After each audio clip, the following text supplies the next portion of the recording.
یا جب جمع ہوں گے تب اس مسئلے پر غور کریں گے. ایک مرتبہ مولانا یوسف صاحب رحمۃ اللہ علیہ پر بڑا تقاضا ہوا کسی چیز کے نظام الدین میں چلانے کا کہ یہ چیز چلنی چاہیے, یہ کام ہونا چاہیے. تو انہوں نے مشورہ کیا. مشورے میں مولانا انعام صاحب دیکھیے مولانا یوسف صاحب رحمۃ اللہ علیہ فرماتے تھے کہ میں مولوی انعام ہی کہتے تھے, یہ ان کو مولوی یوسف صاحب کہتے تھے, وہ ان کو مولوی انعام صاحب کہتے تھے. دونوں ساتھ کے پڑھے ہوئے تھے, دونوں کلاس میٹ تھے اور دونوں ساڑو بھی تھے, ساڑو بھائی, دونوں ساتھ کے پڑھے ہوئے تھے مظاہر میں, شروع سے آخر تک ساتھ پڑھے ہوئے. تو ان کو مولوی یوسف صاحب کہتے تھے, وہ ان کو مولوی انعام صاحب کہتے تھے. تو فرمایا کرتے تھے کہ میں مولوی انعام کی رائے کو اپنی رائے کرتے ہیں مولانا یوسف صاحب, سارے بیانات تو یہ کرتے ہیں اور لوگ بھی کرتے ہیں, ان حضرت کا تو کبھی کوئی نظام الدین میں بیان مولانا صاحب کے زمانے میں کس نے سنا ہے مولانا انعام صاحب کا بیان, بتائیے نا. ارے بھائی پرانے سے پوچھو, یہ ساری گڑبڑ جتنی ہو رہی ہے نا یہ سب 1965 کے بعد جو پیدا ہوئے ہیں ان کے ذریعے ہو رہی ہے, ڈیٹ آف برتھ سے ہو رہی ہے. اور مولانا الیاس صاحب رحمۃ اللہ علیہ کا ملفوظ سن لیجئے, فرمایا کرتے تھے کہ کسی کام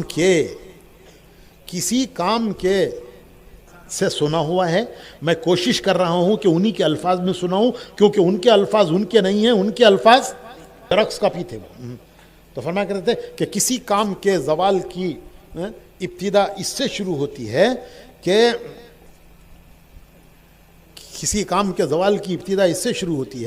کہ نئیوں کو پرانوں کے اعتماد ہٹا دیا جائے.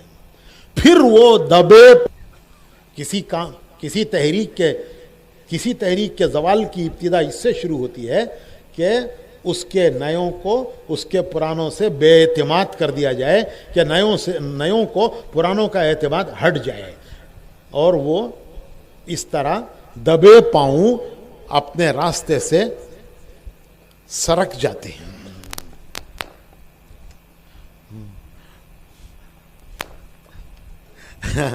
اللہ معاف فرمائے, ہمیں بھی سمجھ نصیب فرمائے. 2 مہینے لگا کے آ کے ایک لڑکا کہتا ہے کہ ہمارے پرانے نظام الدین کی ترتیب نہیں چلاتے, ان کو ہٹاؤ تاکہ ہم نظام الدین کی ترتیب چلائیں. 2 مرتبہ لگا لیے. ہمارے یہاں کہتے ہیں 1 مرتبہ کرو تو حاجی اور 2 مرتبہ کرو تو الحاج. 2 مرتبہ حج کر لو تو الحاج, 3 مرتبہ کرو تو مد کے ساتھ الحاج. تو اگر 3 مرتبہ اس نے 2 مہینے لگا لیے نظام الدین میں تو وہ الحاج ہے تبلیغ کا, اسے سب معلوم ہے, صفا مروہ بنا مزدلفہ رمی جمرات سب معلوم ہے اسے. تو یہ 2-3 مرتبہ 2 مہینے لگا کے آ کے کہتا ہے کہ ہمارے صوبے کے پرانے نظام الدین کی ترتیب نہیں چلاتے. نظام الدین کی ترتیب چلانے کے لیے ان پرانوں کو ہٹانا ضروری ہے تاکہ ہم نئے جو ہیں وہ نظام الدین کی ترتیب چلائیں. میرے بھائی, نظام الدین کی ترتیب کو کس کو نظام الدین کی ترتیب کہتے ہیں؟ نظام الدین کی ترتیب وہ ہے جو مولانا الیاس صاحب نے, مولانا یوسف صاحب نے, مولانا انعام صاحب نے چلائی ہے, وہ ہے نظام الدین کی ترتیب. اور 50 سال سے یہ داڑیاں سفید ہو گئیں تو اب تک کس کی ترتیب چلائی؟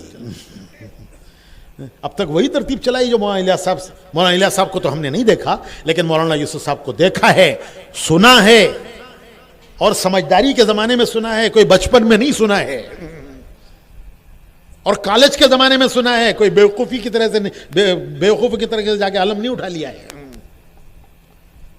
سنا ہے, سمجھا ہے. مولانا یوسف صاحب کو سنا ہے, مولانا انعام صاحب کو سفر حضر میں ساتھ رہے ہیں.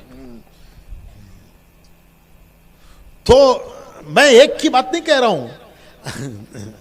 عجیب بات ہے کہ یہ 3 مہینے میں تو انہوں نے نظام الدین کی ترتیب سمجھ لی, اور مولانا ابراہیم صاحب, مولانا یعقوب صاحب, مولانا احمد لاٹ صاحب, انہوں نے 50 سال میں نہیں سمجھی.